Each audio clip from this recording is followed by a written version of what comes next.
Goldfish.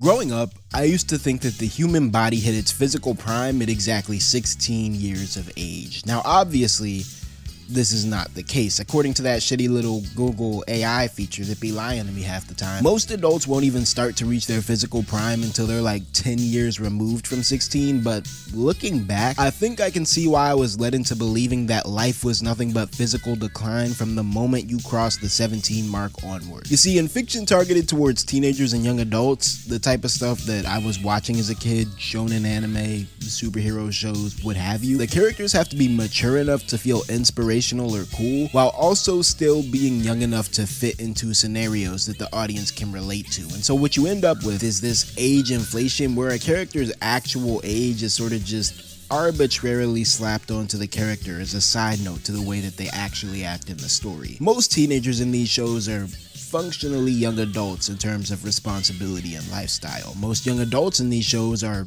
treated as legitimate authority figures on par with what you would expect from like a middle-aged adult IRL. And once you reach middle ages in anime, you might as well just roll some dice to see if you're gonna live or die. Because if you're not destined to end up as some wise old sage, then you are destined to end up as some young nigga's motivation and or rock bottom. And that's just simply the way the cookie crumbles in these sorts of shows.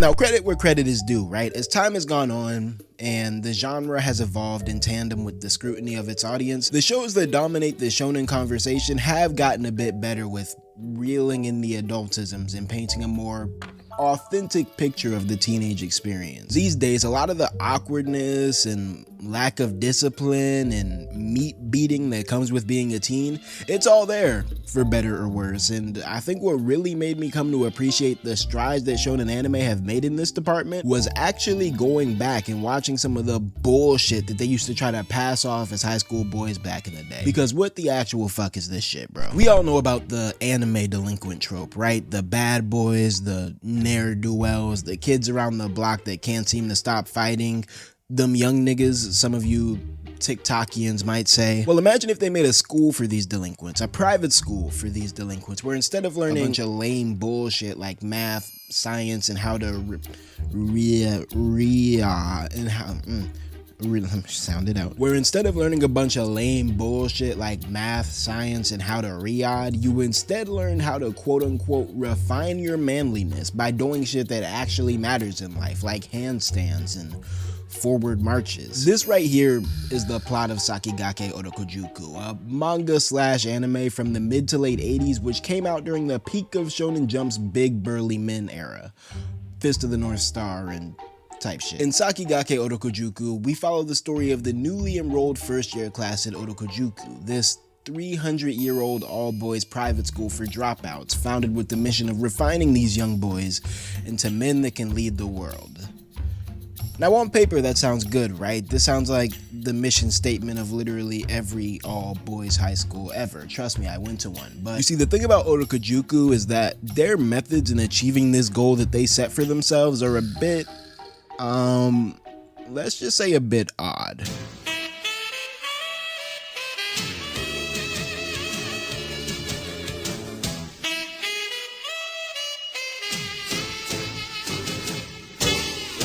You want to teach men how to appreciate the value of food? Fuck it, feed them little niggas lizard tail with a side of acorns and water soup. That ought to set them straight. And don't forget to have a literal dog eating T-bone steak in front of them while you feed them that bullshit. You want to teach young men the value of discipline? Fuck it, make them sit crisscross applesauce in a vat of boiling oil that'll be set ablaze if they move too much. That's legal, right? You want to punish a young man for breaking one of the school's countless rules? Fuck it, send him to the school's prison, which of course they have, and make him hold up a 1-ton slab of concrete for the duration of the night. That ought to teach him not to, check my notes here real quick.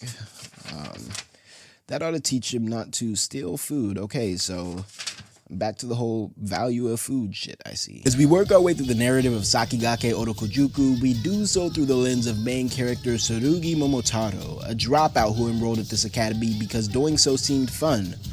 or rather because doing so seemed not boring. I think there is a distinction to be made there, because why as a man are you trying to pursue joy and whimsy? Momo, who very quickly works his way up to being the leader of the first years, is less of an actual character with a personality, likes, dislikes, flaws, and all that stuff, and more of a fantastical vessel of coolness in which you can expect some fresh new cool shit to arise from in every episode. Just starting off with the character design, and this honestly extends beyond just Momo, but dog, do you really expect me to believe that this big strong body ass nigga is a 14-year-old high school first year? Like, let's be so for real right now, bro. Bro's body is built like reps till failure. This nigga's eyebrows are so thick that they intersect with this headband, and the sad part of it all is that it's not even just him with the testosterone fueled design. Literally every 14, 15, 16-year-old boy in this school looks like they got 25 years worth of mortgage payments ahead of them. Like, they didn't even try to make these character designs seem remotely youthful, and even though it is kind of funny in its own way, kind of self-deprecating and facetious, I'm not gonna lie, it's still dumb as fuck. Like I said earlier, not much is to be expected from Momotaro by way of captivating character interactions or nuance or, all that pansy shit, womp womp. But what you can expect from my dog is some cool ass man shit, like swordplay and midday naps and staring at the screen. He does a whole lot of staring at the screen, and like back in the day, characters didn't really do as much inner monologuing as they do these days. They kind of just freeze framed, and so Momo will just stare at the screen while leaving us as the audience to take our best guess in figuring out what exactly he's thinking about. And although I get having a mysterious character, I ain't never seen a nigga so mysterious in my life that even the omniscient audience isn't allowed to be tapped into what he's thinking. Like, is dude's thoughts just too cool for my brain to process, or like what's going on here? Why is it just dead silence? なんだか知らねえがやってやろうじゃねえか。面白そうだ。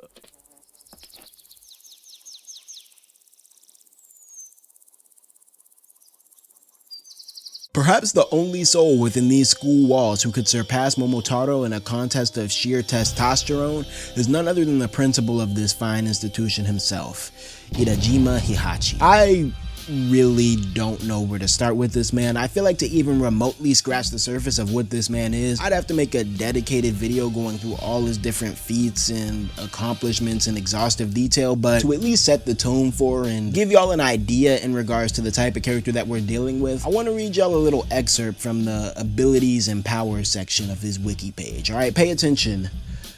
This will probably be on Friday's quiz. Powers and abilities. His is strong enough to support his body weight, and his ejaculations are powerful enough to blast a woman across the room. And I think this is a good stopping point. Throughout most of the series, Big Unk over here repeats one phrase and one phrase only. I am the principal of otokojuku, Irajima Hihachi. Every morning he goes up in front of his student body to give an inspirational speech.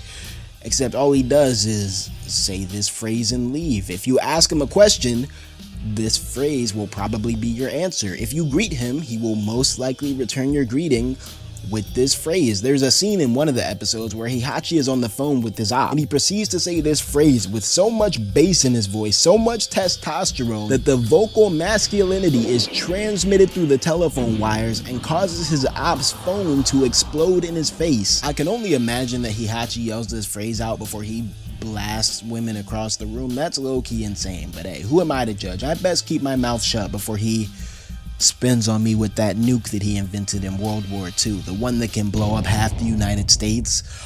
Speaking of the United States, this show seems to have a very interesting love-hate relationship with the old red, white, and blue. On one end, some of these episodes kind of venerate or maybe fetishize the men of the United States. I mean, big 7-foot-tall black dude in a USA shirt was kind of crazy, but I'm not even gonna hold you. In the grand scheme of this anime shit, this character design really isn't all that bad, especially for its time period, and it really makes you wonder what some of these manga were cooking with those fish flips like 10-15 years after this series came out. Of course, he gets beat the fuck up by an untrained high schooler despite being a world heavyweight championship boxer, but anime type shit. A few episodes later, the Americans make another appearance, this time parachuting into Japan with their own roster of roided out 9th graders in an attempt to see which country's balls hang lower to the ground. The Americans want to settle their feud with a series of boxing matches. The otokojuku boys comply, but under the direction of the principal, the two factions end up competing in a special, extra manly type of boxing where instead of wearing leather gloves, you wear big metal spike ball gloves. My nigga, what? Of course, the otokojuku boys end up taking home the victory against their canonically Olympian opponents despite being mostly untrained and literally cheating at one point. You can't kick people in boxing, but I don't know, I just find it funny how much some of these episodes read as this pro-Japanese fanfic where the stoic but mighty Japanese underdogs stand up to and eventually succeed in defeating the big bad foreign American men who have come to Japan to steal their women. Japan in the 80s, ladies and gentlemen. Despite having basically evaporated from the modern day anime consciousness, sakigake otokojuku did seem to be pretty popular back in the day, at least among its core Japanese audience. In 1989, the manga was second only to Dragon Ball in terms of popularity on Jump's roster, and remnants of this series' success can still be found to this day in some of otokojuku's spin-off works, including the animated movie, the live-action movie, the web show, which they seem to have scrubbed from the internet for some reason, the PS2 game, and my personal favorite, Onajuku, the 2015 spin-off manga where Itajima Hihachi has to start an all-girls school after Japan gets hit with a man bomb that evaporates all of its country's manliness. Watching sakigake otokojuku is an experience to say the least, but all things considered, the series does stir a sort of curiosity in me, and it does compel me to look a bit more critically at the shows that are coming out today. Just because a series is popping now doesn't mean it's going to be popping forever. I'd like to think that with the advent of internet culture, media will be less prone to quote-unquote expiring in the way that otokojuku has, but truth be told, there's really no way to know how a series will be received 20 plus years after its prime, and I low-key feel like all the internet antics of the modern era may actually end up detracting from these shows' reception in the long run. I don't know, bruh. The internet's weird, anime's weird, you're weird, I'm weird. Sakigake otokojuku is very weird, and shit, there ain't really much else to say now, is there?